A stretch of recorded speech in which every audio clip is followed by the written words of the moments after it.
الحمد لله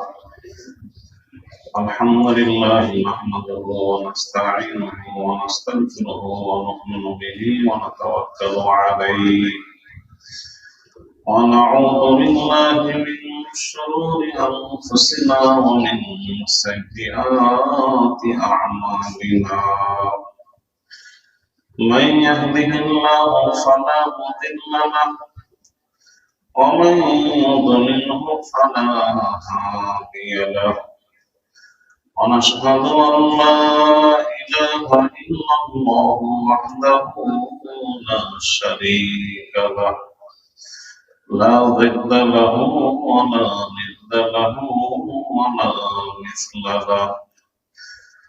ونشهد أن سيدنا وسندنا وحبيبنا ومولانا محمد الذي أرسله بالحق بشيرا ونذيرا وداعيا إلى الله بإذنه وسراجا منيرا.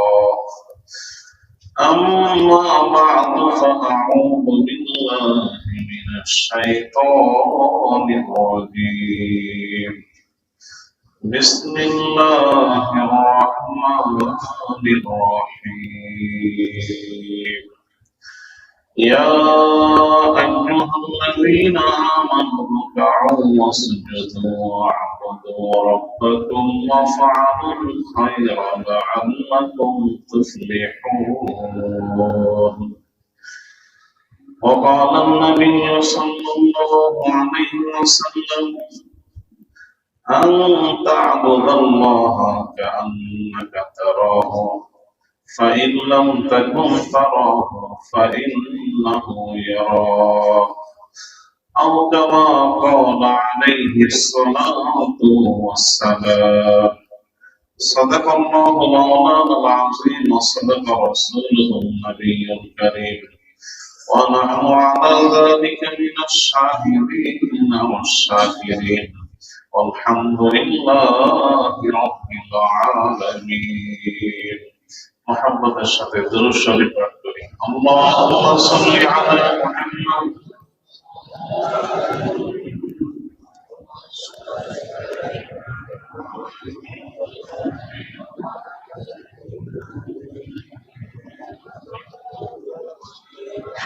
اللهم بارك على محمد وعلى آل محمد كما باركت على إبراهيم وعلى آل إبراهيم إنك حميد مجيد. بلغ العلا بكماله كشف الدجى بجماله حسنت جميع خصاله صلوا سجودش رحمة للعالمين سجودش رحمة للعالمين مسجد شبهمان زمين. بلغ العلا بكماله كشف الدجى بجماله حسنت جميع خصاله صلوا عليه وآله. محترم حاضرین، اللہ رب العالمین دربار লাখ কোটি শুকরিয়া। রব্বুল আলামিন আমাদেরকে জুমার দিনে মসজিদে জুমার নামাজ পড়তে আসার জন্য তৌফিক দান করেছেন। রব্বুল আলামিনের দরবারে শুকরিয়া আদায় করি আলহামদুলিল্লাহ। গত সপ্তাহে নামাজের সম্পর্কে কিছু আলোচনা করা হয়েছিল। সেই ধারাবাহিকতায় নামাজ যেহেতু ঈমানের পরে সব থেকে বড় ইবাদত, এই নামাজের সাথে প্রত্যেকটা মুসলমানের প্রত্যেক দিন 5 বার সম্পর্ক কায়েম হয়। রোজা বছরে একবার আসে, যাকাত ধনী হলে ফরজ হয়, ধনী না হলে অনেক মানুষের সারা জীবনেও ফরজ হয় না। ধনী হলে হজ ফরজ হয়, ধনী না হলে, শর্ত পূরণ না হলে সারা জীবনেও হজ ফরজ হয় না। কিন্তু নামাজ এমন একটা ইবাদত, প্রত্যেক মুসলমান, সে ধনী হোক, গরিব হোক, সুস্থ হোক, অসুস্থ হোক, সফরে থাকুক, বাড়িতে থাকুক, সর্ব অবস্থায় নামাজ ফরজ আছে না নাই? যতক্ষণ পর্যন্ত হুঁশ আছে ততক্ষণ পর্যন্ত নামাজ আছে। এমনকি বেহুশ হয়ে গেলেও একটা নির্ধারিত সময় আছে, এই পরিমাণ বেহুশ থাকলে তারপরে নামাজ মাফ হয়। কিছুক্ষণ বেহুশ থেকে, 2-1 ওয়াক্ত বেহুশ থেকে হুঁশ আসলে নামাজ কাজা করা লাগে। যতক্ষণ পর্যন্ত মাথা দিয়ে ইশারা করতে করতে সক্ষম হবে, সে ইশারা করতে পারে, ততক্ষণ নামাজ পড়তে হবে। দাঁড়িয়ে পড়ো, বসে পড়ো, শুয়ে পড়ো, যে অবস্থায় সম্ভব নামাজ পড়তেই হবে। সেই নামাজটা যদি সহি তরিকায় না হয়, কষ্ট করে নামাজ পড়লাম কিন্তু সহি তরিকায় না হওয়ার কারণে নামাজটা আবার নষ্ট হয়ে গেল, তাহলে কষ্টটা বিফল হয়ে গেল। এরকম অনেক নামাজি আছে যারা কষ্ট করে নামাজ পড়ে কিন্তু নামাজটা সহি ভাবে হয় না। এরকম আছে না নাই? এরকম সংখ্যা অনেক বেশি। যেমন এক পত্রিকায় দেখলাম, একজন প্রশ্ন করছে, একটা ইসলামী পত্রিকায় প্রশ্ন করছে যে মুফতি সাহেব, আমি নামাজ পড়ছি আলহামদুলিল্লাহ 39 বছর ধরে, 39 বছর ধরে নামাজ পড়ছি। তো উনি মনে করছে যে ইমামের পিছে যেমন কেরাত পড়া লাগে না, এমনি ভাবে এই যে আল্লাহু আকবার, তারপরে সামি আল্লাহু লিমান হামিদা, বিকল্প মুক্তাদি বলে কি রব্বানা লাকাল হামদ, সিজদা, তাসবিহ, এইগুলো সকলকে বলতে হয়। যেভাবেই হোক উনি ভুল বুঝে ওই নামাজ শুরু করার সময় আল্লাহু আকবার মনে করছে যে ইমাম বললে এটা মুক্তাদিরও বলা হয় যায়, ইমাম বললে মুক্তাদিরও বলা হয় যায়। এত বছর পরে কার থেকে ভালো করে শুনছে, প্রশ্ন করছে যে আমি তো ওই কেরাতের মতন নামাজের শুরু তাকবীরে তাহরিমা এটাও বলি না, মনে করি ইক্তেদাই তো বিহাদা ইমাম, ইমামের ইক্তেদা করলাম। আল্লাহু আকবার উনি নামাজের শুরুতে বলে নাই, তার নামাজ কি হয়েছে? হয় নাই। ওই আল্লাহু আকবার কিন্তু ফরজ। নামাজের বাহিরে 7 ফরজ, ভিতরে যে 6 ফরজ, তার প্রথম ফরজটাই হলো তাকবীরে তাহরিমা, আল্লাহু আকবার। আল্লাহু আকবার বলেই নামাজটা শুরু হবে, এইটা বাদ দিলে আপনার নামাজ হবে না। আর বাকি নামাজের ভিতরে যত আল্লাহু আকবার আছে ওইগুলো সুন্নাত। যেমন রুকুতে যাওয়ার সময় ইমাম সাহেব বলল আল্লাহু আকবার, আপনিও বলেন আল্লাহু আকবার, এটা সুন্নাত। এটা কেউ না বললে কিন্তু ত্রুটি হলেও নামাজ হয়ে যাবে। রব্বানা লাকাল হামদ না বললেও নামাজ হবে। রুকু সিজদা তাসবিহ এগুলো পড়া সুন্নাত, অবশ্যই পড়তে হবে, কিন্তু না পড়লেও নামাজটা হয়ে যাবে। এই পর্যায়ে ত্রুটি হবে, নামাজ হবে। কিন্তু শুরুর আল্লাহু আকবার এটা ফরজ, ওইটা বাদ দিলে বা ওটা ভুল হলে, উল্টা পাল্টা হলে নামাজ নষ্ট হয়ে যাবে। ওইটা খুব গুরুত্বপূর্ণ। ওইটা হয় নাই মানে আপনি বর্ডারই পার হন নাই, নামাজ শুরুই হয় নাই। জন্য তাকবীরে তাহরিমা আল্লাহু আকবারটা অনেক দিক দিয়ে গুরুত্বপূর্ণ। সহি ভাবে বলতে হবে, ইমামের একটু পরে বলতে হবে, ইমামের আগে বলা হয়ে গেল নামাজ নষ্ট হয়ে যায়। অনেক জায়গায় ইমাম আস্তে আস্তে বলে আল্লাহু আকবার, আর মুক্তাদি যিনি আছেন উনি আবার খুব দ্রুতগামী, রকেটের গতিতে সবকিছু আল্লাহু আকবার। ইমামের আল্লাহু আকবার বলার শেষ হওয়ার আগেই মুক্তাদিটা শেষ হয়েছে, নামাজ কি হবে? হবে। তো বলতেছিলাম নামাজের শুরুটাই হয় তাকবীরে তাহরিমা দিয়ে, এরপরেই সানা পড়তে হয়।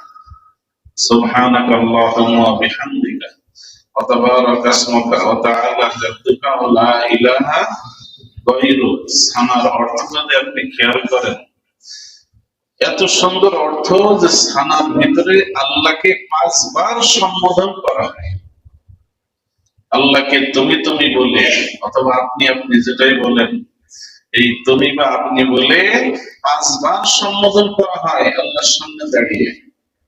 আমরা তো অন্যদিকে অমনোযোগী থাকি, নিজে আল্লাহকে ডাকছি আর মন অন্যদিকে। এটা তো আল্লাহ তাআলার সাথে আদবের খেলাফ কাজ।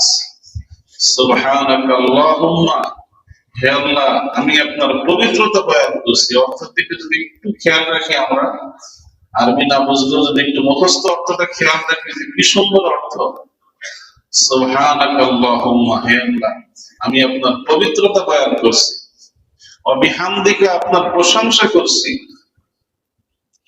ওয়া তাআলা জাদ্দুকা আপনার সম্মান অনেক ঊর্ধ্বে, ওয়ালা ইলাহা গায়রুক আপনি ছাড়া কোনো মাবুদ নাই।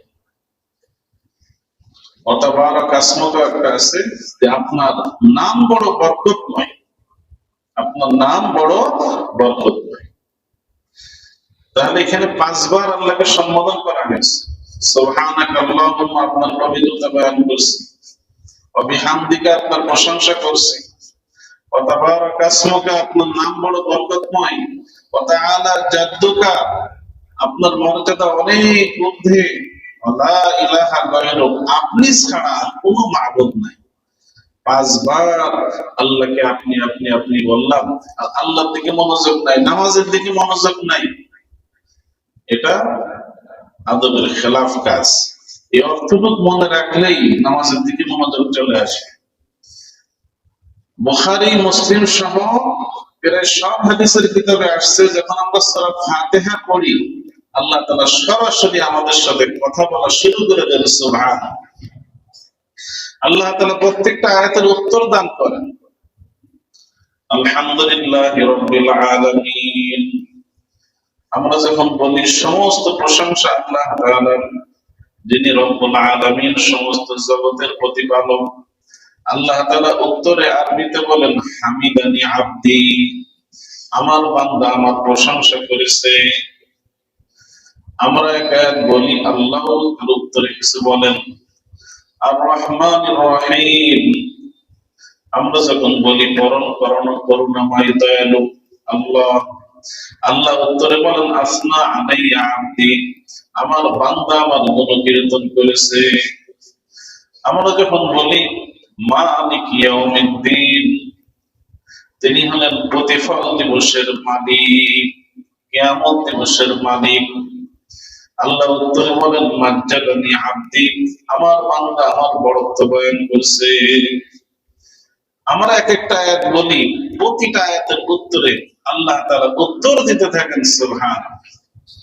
কথা শুরু হয়ে যায়, আমরা দেখি না, এই জন্য অন্তরে অনেকে ওই অনুভবটা করতে পারি না।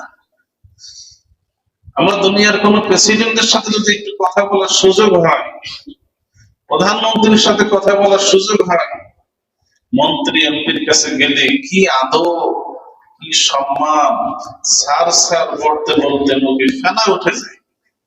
কিন্তু স্বয়ং আল্লাহর সাথে কথা চলছে, এই অনুভবটা ভিতরে আনতে হবে, ইনশাআল্লাহ খুশু খুশু এসে যাবে। এভাবে প্র্যাকটিস করতে করতে আস্তে আস্তে খুশু খুশু আসবে। কিন্তু আমি যদি এই চিন্তাটা নাই করি, তাহলে কিভাবে আসবে? আল্লাহর সাথে আমার কথা চলছে, প্রতিটা আয়াতের উত্তরে আল্লাহ আমার সাথে কথা বলছেন। বুখারী মুসলিমের হাদিস এটা।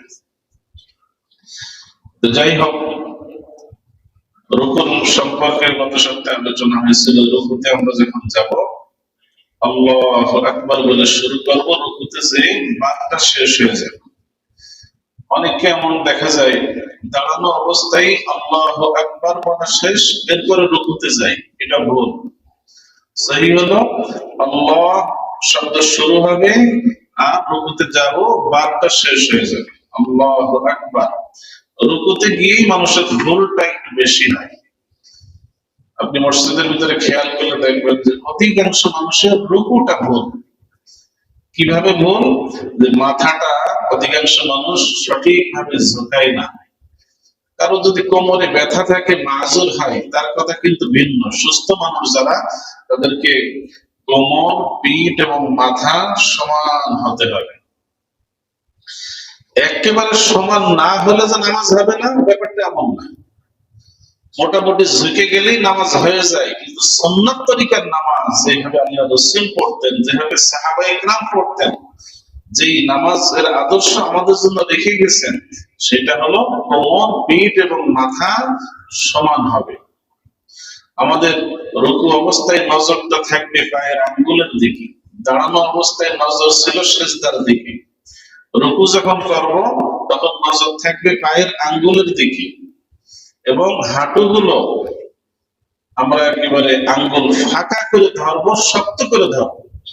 বাঘ যেরকম থাবা দিয়ে ধরে, রুকুর ভিতরে হাঁটুটা ধরতে হবে এরকম শক্ত ভাবে, এবং হাত সমান থাকবে। অনেকেই যে আরাম করে এভাবে হাত বাঁকিয়ে সুন্দর করে ধরে রাখেন যে কোনো কষ্ট যাব না, যেভাবে ধরতে আরাম লাগে ওরকম, এটা সুন্নাতের খেলাফ। হাত সোজা থাকবে, হাঁটু শক্ত ভাবে ধরতে হবে। একমাত্র নামাজের ভিতরে একটা জায়গায় পরিপূর্ণ আঙ্গুল ফাঁকা রেখে হাঁটু ভালোভাবে ধরতে হয়। আঙ্গুল ফাঁকা রেখে হাঁটুকে শক্তভাবে ধরবো, হাতকে সোজা রাখবো, নজরকে রাখবো আঙ্গুলের দিকে। কমপক্ষে 3 বার পড়তে হবে সুবহান রাব্বিয়াল আযীম। আমি আমার মহান রবের পবিত্রতা বয়ান করছি, কমপক্ষে 3 বার। ঊর্ধ্বে আপনি বেজড়ের দিকে খেয়াল রেখে 5 বার বলেন, 7 বার বলেন, 9 বার বলেন, এরকম 101 বার বলেন। বেজড়ের দিকে খেয়াল রেখে পড়া উত্তম। কেউ যদি জোরেও পড়ে, এটা অনুত্তম হলেও নামাজের কোনো ক্ষতি নাই। যত বেশি ইচ্ছা তাহাজ্জুদের নামাজে পড়তেছেন, যত মন চাই পড়ে। এরপরে রুকু থেকে যখন আমরা উঠবো, একাকী নামাজ পড়লে কি কি পড়তে হয়? সামি আল্লাহু লিমান হামিদা, রব্বানা লাকাল হামদ, একাকী।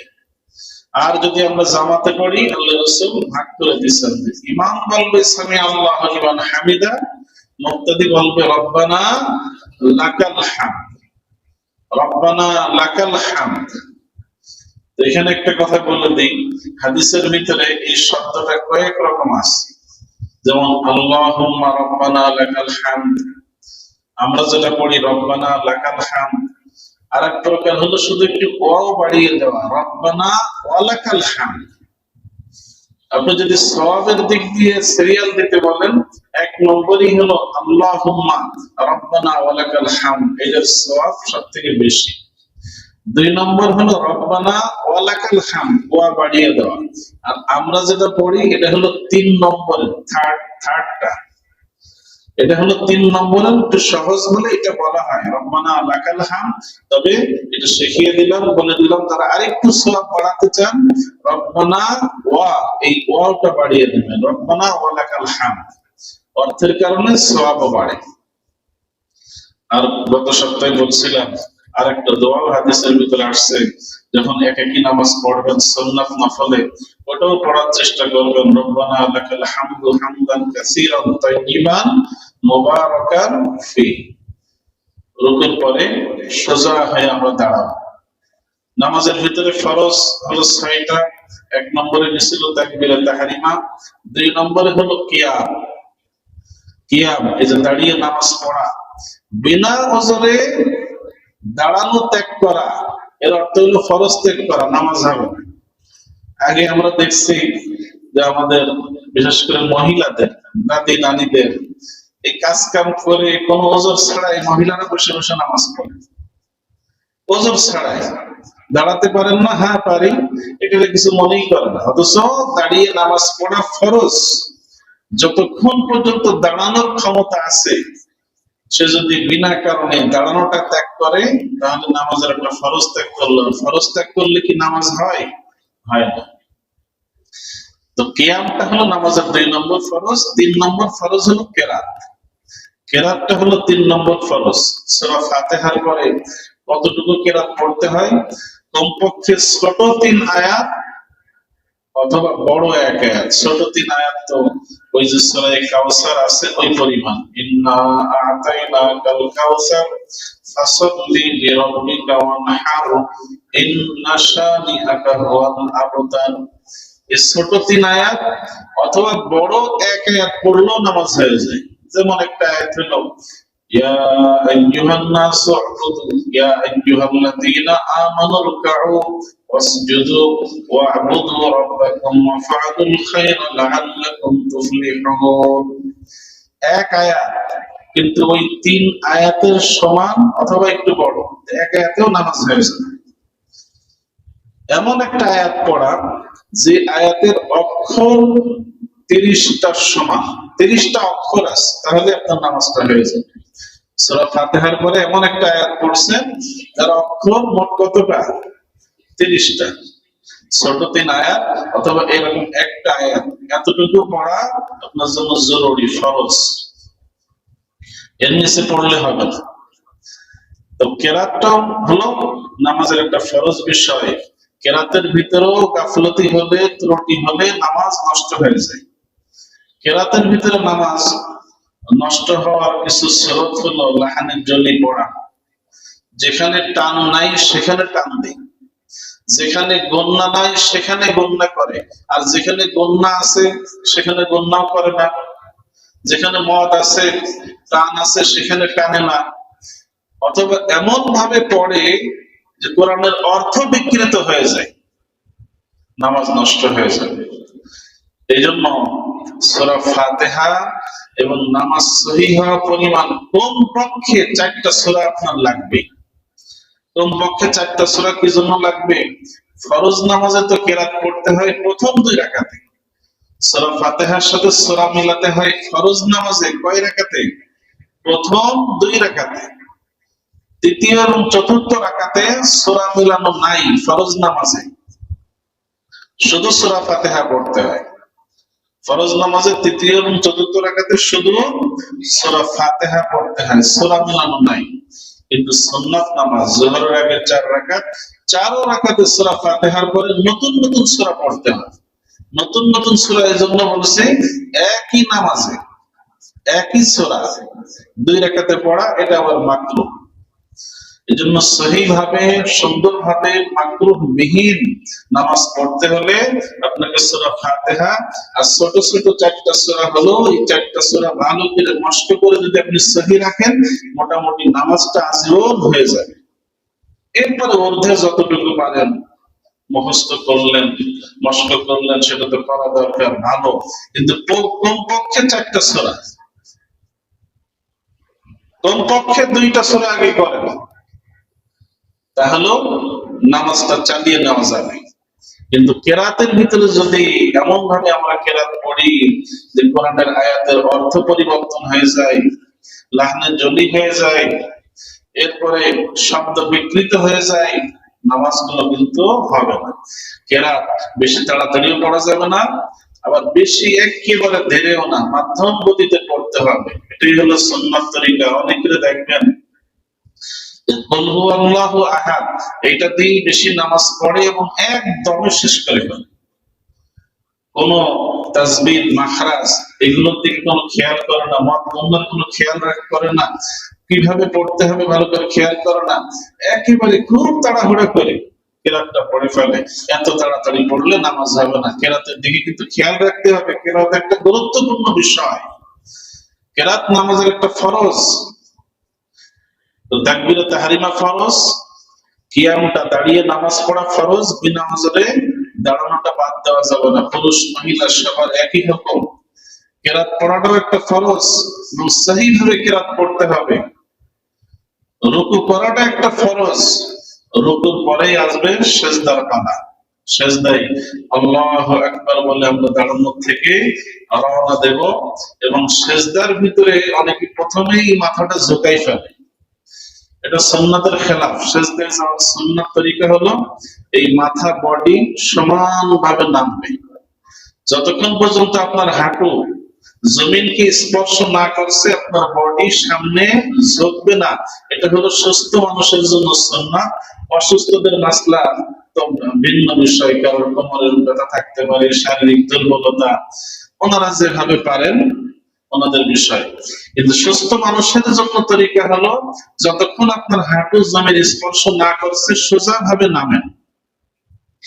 জমিনে প্রথমে রাখতে হবে হাঁটু। অনেকেই যে আগে হাত ফেলে, এটা না, আগে রাখতে হবে হাঁটু। জমিন থেকে যেটা কাছে ওইটা আগে জমিন স্পর্শ করবে।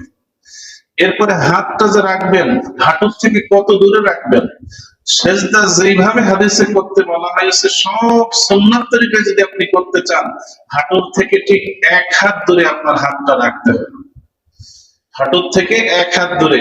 আমাদের মসজিদে আলহামদুলিল্লাহ সেই পরিমাণ জায়গা আছে, যেহেতু সামনে একটুখানি জায়গা আছে।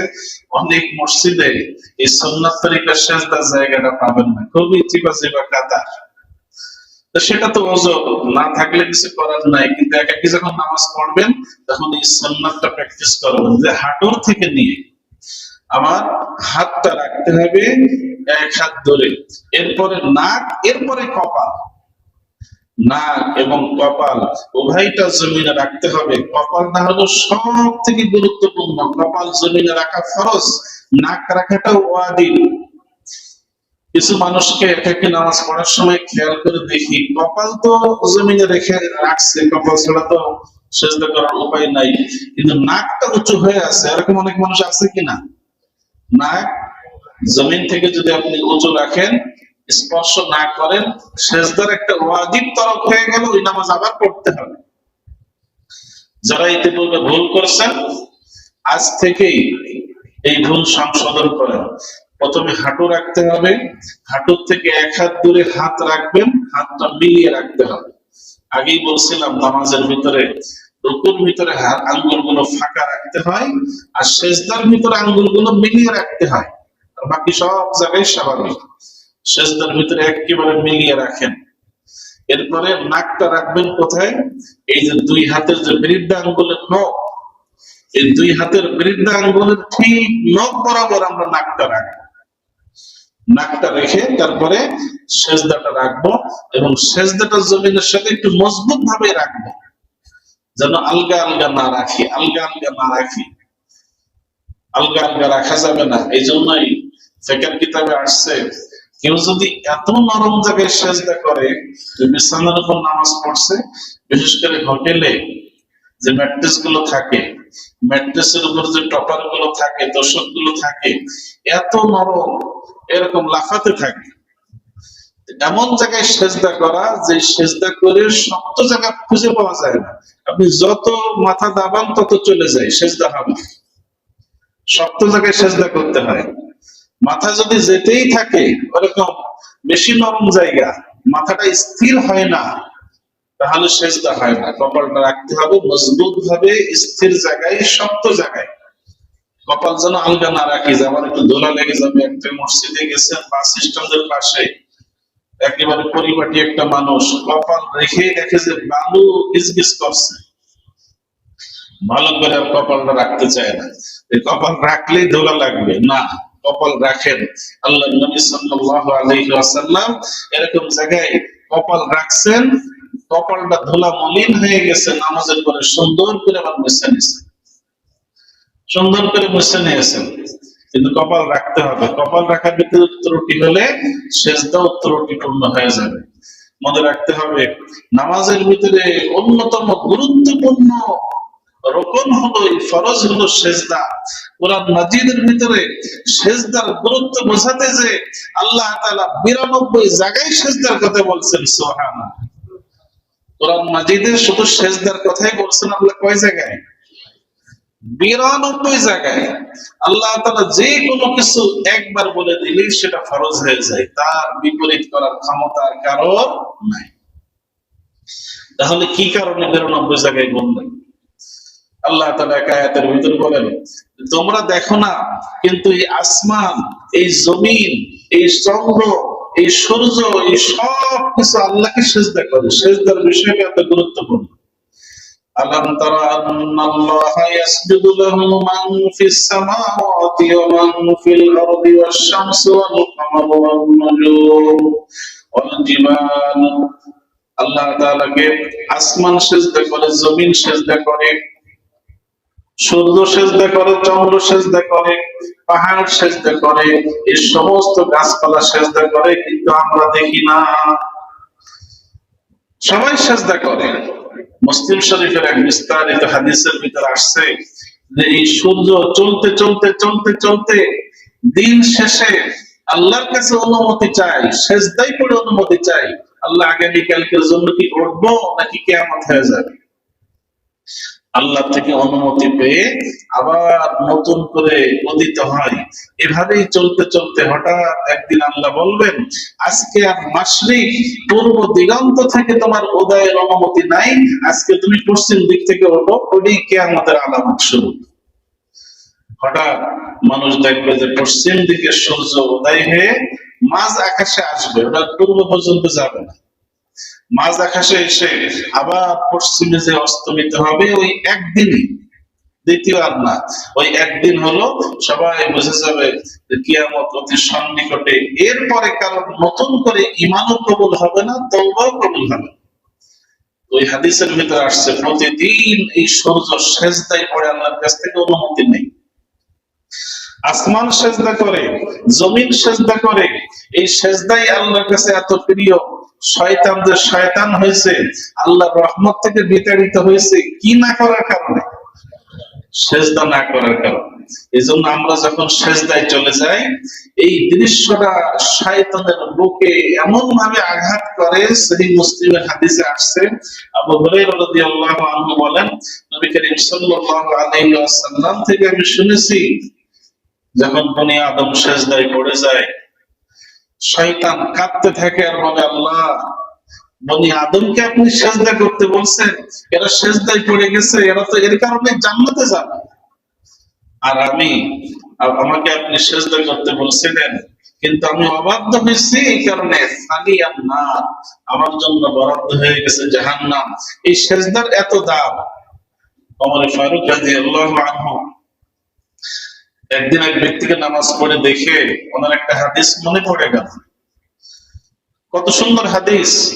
ওমর ফারুক রাদিয়াল্লাহু আনহু বললেন, এই যুবক নামাজ পড়ছে, দেখো তাকে বলো যেন লম্বা লম্বা রুকু সিজদা করে।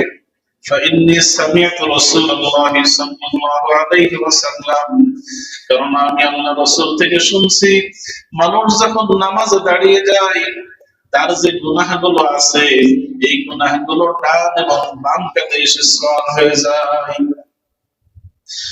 মানুষ যখন দাঁড়িয়ে নামাজ পড়তে থাকে, তখন তার ডান কাঁধে আর বাম কাঁধে গুনাহগুলো এসে ভরে যায়।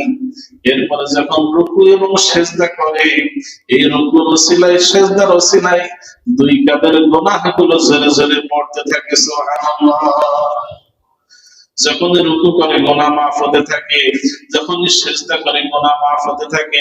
এজন্য আর হাদিসের ভিতরে আল্লাহ রাসূল বলেন, যখনই আদম সন্তান সেজদা করে, সেজদার এত দাম, প্রতি সেজদায় সেজদায় আল্লাহ তাকে একটা নেকি দান করেন, প্রতি সেজদায় সেজদায় একটা করে গুনাহ মাফ করেন, প্রতি সেজদায় সেজদায় আল্লাহর দরবারে একটা মর্যাদাকে বৃদ্ধি করে দেন। এক সাহাবী এসে আল্লাহ রাসূলকে বললেন, ইয়া রাসূলুল্লাহ, আমি আপনার কাছে একটা দরখাস্ত করছি, জান্নাতে আমি আপনার সাথে থাকতে চাই। বিমুরাফাতিকা ইয়া রাসূলুল্লাহ ফিল জান্নাহ, জান্নাতের ভিতরে আপনার বন্ধুত্ব আমি চাই, আপনার সাথে থাকতে চাই। আল্লাহ রাসূল বলেন, তো বড় জিনিস চেয়ে বসছো, এইটা না চাই তুমি অন্য কিছু চাও। সাহাবী অনড়, ইয়া রাসূলুল্লাহ, এইটাই আমি চাই। আল্লাহ রাসূল বললেন, আলাইকা বিকাসরাতিস সুজুদ, তুমি বেশি বেশি সিজদা করো, সিজদা বেশি বেশি করো, আল্লাহ তোমাকে আমার সাথে জান্নাতে থাকার সুযোগ করে দেবে। এজন্য সিজদা খুব দামি একটা রকম। সিজদাটাকে সুন্নাত তরিকায় আমরা করব। সিজদার ভিতরে কমপক্ষে 3 বার সুবহান রাব্বিয়াল আ'লা পড়তে যত পারি। সেজদার ভিতরে পিছনের 2 পা অনেকে অনেক রকম করে রাখে, ডানে একটা বামে একটা, না, সেজদার ভিতরে হাদিসের আলোকে পায়ের মাঝখানে একটু ফাঁকা থাকে, পায়ের মাঝখানে আপনি একটু ফাঁকা রেখে পাটাকে একটু চাপ দিয়ে রাখতে হবে, যেন পায়ের আঙ্গুলগুলো কিবলার দিকে চলে আসে। সেজদায় থাকা অবস্থায় পিছনে যে পা রাখবেন, পায়ের মাঝে একটু ফাঁকা থাকবে, একটু চাপ দিয়ে রাখবেন যেন আঙ্গুলগুলো কেবলার দিকে চলে যায়। অনেকে পা একটু এলোমেলো রাখে, কারোর আঙ্গুল পূবের দিকে চলে গেছে, উত্তরে গেছে, দক্ষিণে গেছে, এরকম গেলে সেজদাটা সুন্নাত তরিকায় হলো না। আর যদি কেউ আরাম করতে যে পুরা সেজদাই আঙ্গুলকে জমিন থেকে উঁচু করে রাখে, তার আবার সেজদাই হবে না। সেজদার ভিতরে পায়ের আঙ্গুল জমিনের সাথে মিলায় রাখতে হবে। সুন্নাত হলো চাপ দিয়ে কেবলার দিকে রাখা। কেউ কেবলার দিকে যদি না রাখে, এটা ত্রুটি হলো, নামাজ হবে। কিন্তু কেউ যদি আরাম করতেছে আঙ্গুলকে একেবারে পুরা সেজদায় উঁচু করে রাখে, তার সেজদাই হবে না, নামাজ হবে না। এজন্য সেজদার ভিতরে পাটা উঁচু না করা, একেবারেই উঁচু না করা।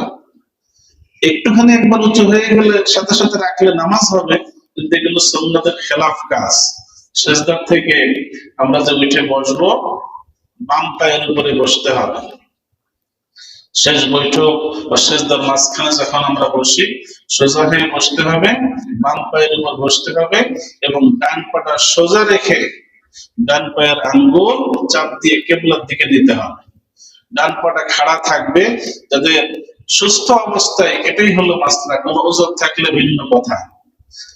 বসে বাম পায়ের উপর বসতে হবে, ডান পাটা খাড়া রাখতে হবে। আঙ্গুল কোথায় রাখতে হবে? দুই হাতের আঙ্গুল। দুই হাতটা অনেকে রানের উপরে রাখে, অনেকে আবার আঙ্গুল গুলো একেবারে হাঁটুর থেকে নিচে নামিয়ে দেয়। না, সুন্নাত তরিকা হলো আমার হাতের আঙ্গুল সমূহের মাথা হাঁটুর মাথার বরাবর থাকবে। হাতের আঙ্গুলের মাথা দুই হাঁটুর মাথার বরাবর, ঝুঁকেও যাবে না, আবার বেশি রানের উপরেও রাখবো না। এই হাঁটু বরাবর আমার আঙ্গুলের মাথা থাকবে। এরপরে আত্তাহিয়াতুর এই বৈঠকটাও কিন্তু ফরজ, শেষ বৈঠক। 4 রাকাত নামাজে ফরজের ভিতরে প্রথমটা ওয়াজিব, শেষ বৈঠক হলো ফরজ। শেষ বৈঠকে সালাম ফেরানোর যে বিষয়টা, এটা বলে আজকের আলোচনা শেষ করব। সালাম ফেরানোর ক্ষেত্রে সুন্নাত তরিকা হলো আসসালামু, সালাম শুরু হবে কেবলার দিক থেকে এবং আসসালামু বলা পর্যন্ত মুখটা কেবলার দিকেই থাকবে। আসসালামু শেষ, আলাইকুম যখন আপনি বলবেন, আলাইকুম শুরু, ডান দিকে মোড়াবেন। আসসালামু আলাইকুম ওয়া রাহমাতুল্লাহ, নজর থাকবে কাদের দিকে। আমরা সাধারণত সালাম ফেরাতে যে ডান দিকে, একেবারে ডান দিকে মসজিদে যা আছে সব একবার দেখে রাখি, আবার বাম দিকে সালামে, এটা সহি তরিকা না। সুন্নাত অনুযায়ী যদি আপনি পড়তে চান, আপনার নজর এই কাদের দিকে থাকবে। ওইদিকে কে কি করছে না করছে মানুষ দেখার জন্য এটা না, ডান দিকে। আসসালামু পর্যন্ত মুখ সামনের দিকে থাকবে।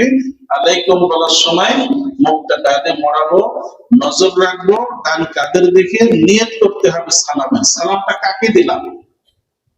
যদি জামাতে নামাজ পড়ি, ইমাম যদি আমার ডান দিকে থাকে তাহলে ডান সালামে ইমাম, বাম দিকে থাকলে বাম সালামে ইমামের নিয়ত করতে হবে। আর যদি একাকী নামাজ পড়ি তাহলে আমি ফেরেশতাদের নিয়ত করি, ফেরেশতাদের নিয়ত করি। আর যদি জামাতে পড়ি, ইমাম, মুক্তাদি এবং ফেরেশতা। ডান দিকে সালামের সময় ইমাম ডান দিকে থাকলে ইমাম, ডান দিকের মুক্তাদি এবং ফেরেশতা, এই 3 গ্রুপের সালামের নিয়ত করব। আসসালামু আলাইকুম ওয়া রাহমাতুল্লাহ, এবং নজর আমার কাদের দিকে। এরপরে আপনি সোজা চেহারাটাকে আবার কিবলার দিকে আনেন। কিবলার দিকে আনার পরে আবার দ্বিতীয় সালাম, আসসালামু আলাইকুম ওয়া রাহমাতুল্লাহ, এবং বাম সালামও এভাবে নিয়ত করতে হবে। তো মাসলা তো অনেক আছে, ইনশাআল্লাহ বিভিন্ন সময় আলোচনা হবে। আল্লাহ তাআলা আমাদেরকে সুন্নাত তরিকায় সহিভাবে নামাজ পড়ার তৌফিক দান করেন, আমিন। ওয়া আখিরু দাওয়ানা আনিল হামদুলিল্লাহি রাব্বিল আলামিন।